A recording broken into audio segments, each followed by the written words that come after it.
Welcome to the show. On today's show, we have Marty Eisen. Welcome, Marty.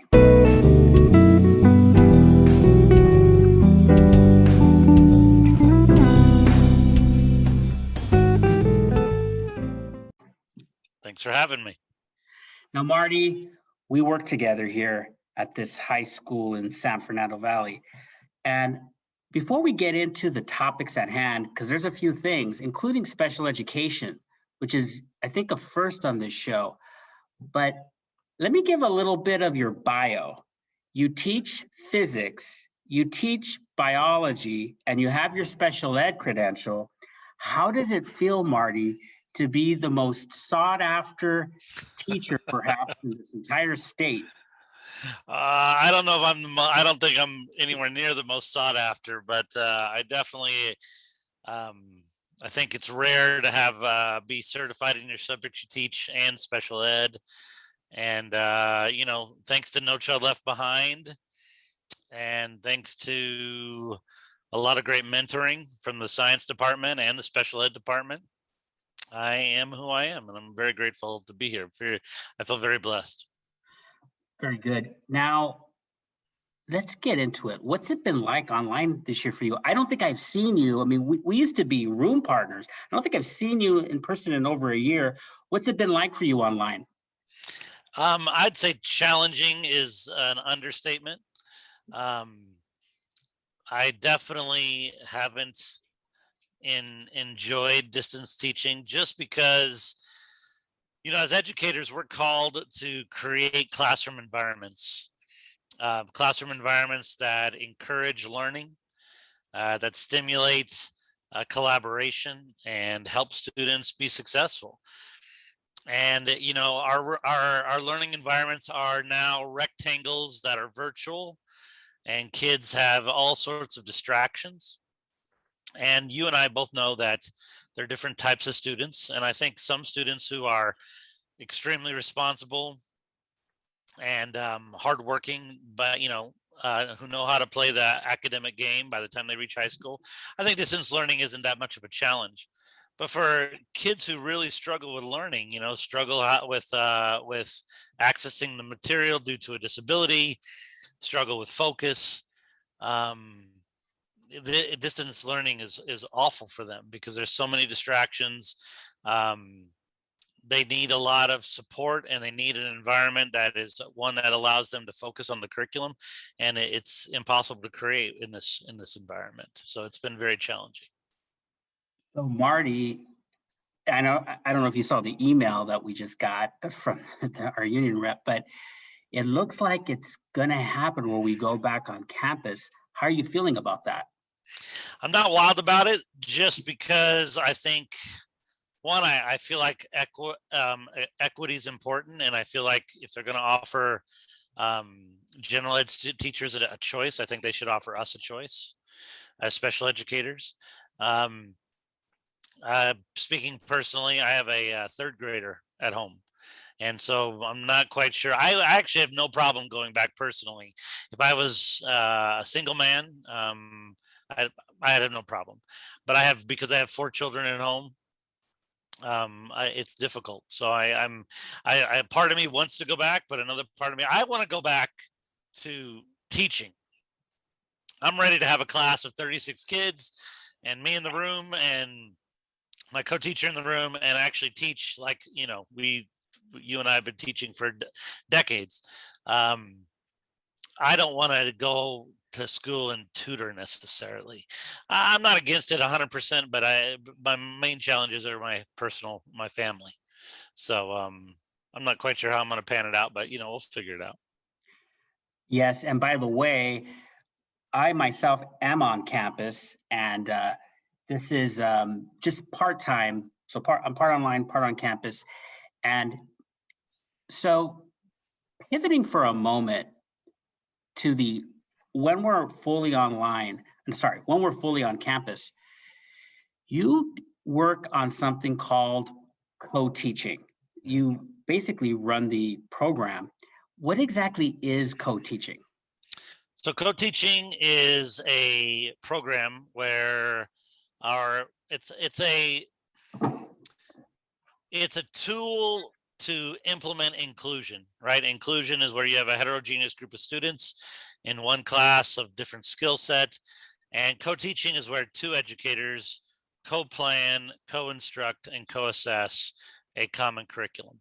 At Granada, we use it to really deal with our most inclusive environments, right? We have in our co-teaching classes at Granada, we have about 36 co-teaching classes ranging from a variety of subjects of physics, biology, algebra 2, geometry, algebra, government, US history, world history. And then we have in every class a special educator and a general educator who are teaching the subject area, who are planning it and assessing it. So that's co-teaching. So the way it looks in your classes, you teach physics with a general ed teacher, Mhm. and you support the class. You are the special ed and physics teacher, and so you kind of fill in the gaps. I mean, I've walked into your class a few times. You sort of are mindful of the special ed students that are in there as a support, but you also teach physics. So that's an example, isn't it, of a co-teaching environment that's working pretty well. Yeah, and co-teaching, we're mindful of everyone. You know, it's not like we do want to service all students, not just the at-risk students. We want to service the high order students, the students who should have signed up for an AP class. We want to provide support at every level, and that's really the goal, is to help everyone, not just the special ed students, in my opinion. But we do, I mean, a huge priority, without question, are the at-risk students in our population. We really try to differentiate and provide universal design for learning, just to help them um, reach the academic goals and their academic potential. And Marty, am I overstating it when I say that when co-teachers work well together, it's almost like a nice little dance? It's pretty I seamless, isn't it? Yeah, there co-teaching should be a voluntary. It is voluntary here at Granada for general educators. Um, Co-teaching is a marriage. It's a relationship. It needs time. It needs energy. It needs planning. It needs communication, um, reflection, and it takes a lot of work. On some levels, I feel like it's more challenging than teaching individually. However, I think the benefits are incredible. Yes. So let's get into the dynamics of either the IEP or just in general. What would you tell if you could say one thing to a general education audience of teachers? What would you tell them, whether it's within the IEP meeting or otherwise? You know, it's a tough thing to think of, just because every school district is different. The general educators at Granada, we have a culture. The educators at Granada Hills Charter High School has a culture. Every school district has a different culture. I think in general, um, on a broad scale, if I were to say anything to a general educator, it would be, um, how are you creating accommodations and differentiating for your curriculum to reach all students? I believe, as an educational community, nationwide, we're leaving the idea of this one size fits all education. That one size fits all education that you and I grew up with, right? Where there's one lesson and everybody has to do the same thing. It's not effective. It doesn't work for all types of learners. Um, and we have to think outside the box. Can you pause it for one moment, Ruben? Sure. So a first in for Pod and Deliver, we paused the video and it's all good. Marty had to deal with something in his family, and we're working real life out here, people, right? I mean, life goes on, even though we have to pause sometimes. So go on. You were saying. So I think, there was a time in special education where if a kid was not being successful in general ed, then they had to come to special education classes because they weren't being successful, because they weren't fitting the mold of your everyday typical student. And I don't believe, I do believe there's a lot of students who should be in special education classes and who need an IEP based on their disability. I believe IEPs are important. However, I believe there was a lot of students back in those days who were misplaced. They didn't necessarily need an IEP. They didn't necessarily need to change classes. What they need is a different strategy in the general education curriculum.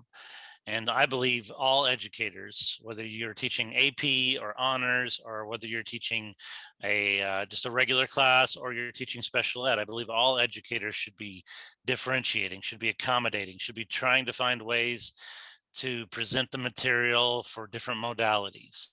Um, it's not just one size fits it all. It doesn't work any longer, and we have to support all students. So I'd ask the general education community, are they differentiating? Are they changing their curriculum? Are they providing adaptations to help students access their curriculum? I really like that, Marty, and I want to underscore that what you said is the general ed teacher to look for a different strategy if something is not working.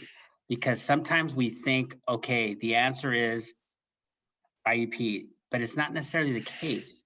And so it's a really good one. And I also I want to say something. I know we're interviewing you, Marty, but I'm gonna say that because this is the forum for me to say this, and in all respect, sometimes in an IEP meeting, we're tempted to just talk about the weaknesses, but it's valuable to mention what a student's strength is before you jump into it, because it can be a problem just to hear negativity. And I just thought I'd get that off my chest for a moment. Absolutely. So good stuff. Good stuff, what you're sharing. I want to point something out that I've seen in your class.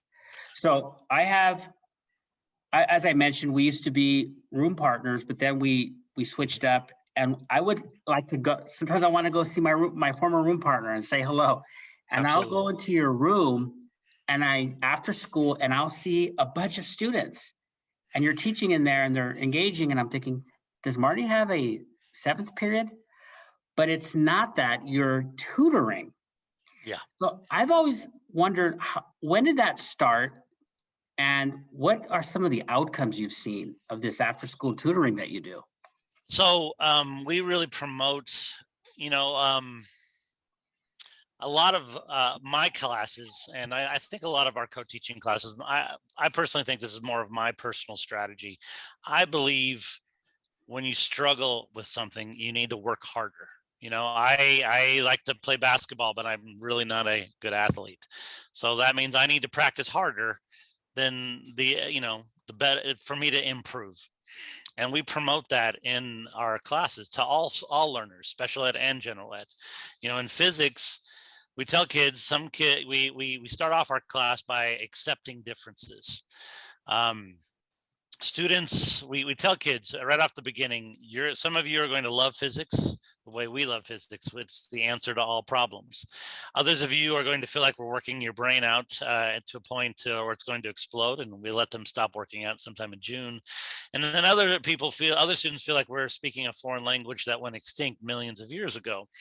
And we tell them, as long as they invest, no matter who they are, if we're speaking a foreign language, if we're working their brain out to explode, whoever they might be, we can get them to pass physics, real physics, not physical science, physics, the actual class itself, real content that all the other physics teachers on campus teach.